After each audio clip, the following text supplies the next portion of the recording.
Yo, bago ang lahat. Sa celebrity game, sobrang daming nakakatawang nangyari. Pero ang pinaka nag-trending ay yung moments ni Shams.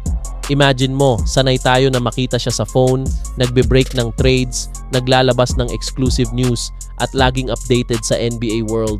Pero ngayon, nasa court siya, hawak ang bola, at sinusubukang mag-shoot. At dito nagsimula ang kasiyahan. May isang moment sa game na nagkaroon siya ng chance mag-shoot ng 3-pointer. Medyo pressured na situation, tapos tinira niya yung bola. Pero grabe, sobrang layo ng tira. Airball. Hindi lang yon, may isa pang moment na nakita siyang nakatayo sa bench habang hawak ang phone niya. Parang hindi mapigilan mag-check ng updates kahit nasa laro. Dahil dito, napansin pa siya ng ibang NBA stars. Si Kevin Durant nga mismo, nagbiro pa online na parang hindi pa rin nawawala yung pagiging reporter mindset niya kahit nasa laro. Tapos may funny interaction pa siya kay Giannis Antetokounmpo bago mag-start ang game. Parang inaasar siya tungkol sa basketball skills niya. Alam mo yon, friendly teasing lang.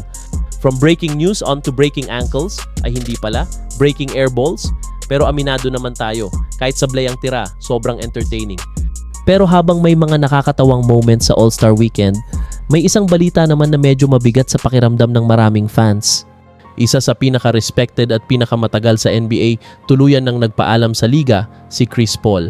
Matapos ang mahigit 2 dekada sa NBA, officially retired na siya. Grabe no, parang kailan lang rookie pa siya. Ngayon, isa na siya sa mga alamat ng basketball. Kilalang kilala si Chris Paul bilang isa sa pinakamatalinong point guard sa history ng NBA. Hindi man siya laging highest scorer, pero yung impact niya sa team, ibang level. Playmaking, leadership, defense, court vision, kumpleto siya. Tinawag pa nga siyang point guard dahil sa galing niya mag-control ng laro.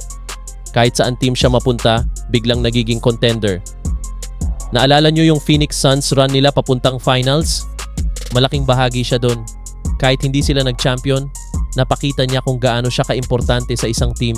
Sa career niya, multiple All-Star selections, isa sa all-time leader sa assists, isa sa pinakamagaling sa steals, at ang pinakaimportante, respeto ng buong liga. So ayun mga ka-NBA, isang All-Star Weekend na puno ng saya at tawanan dahil sa mga viral moments, pero may kasamang lungkot dahil sa pag-retiro ng isang legend. Ikaw, ano ang pinaka-memorable moment mo kay Chris Paul sa NBA? At natawa ka rin ba sa nangyari sa celebrity game? Comment mo sa baba. Don't forget to like, subscribe at share para sa mas marami pang NBA updates. Peace out!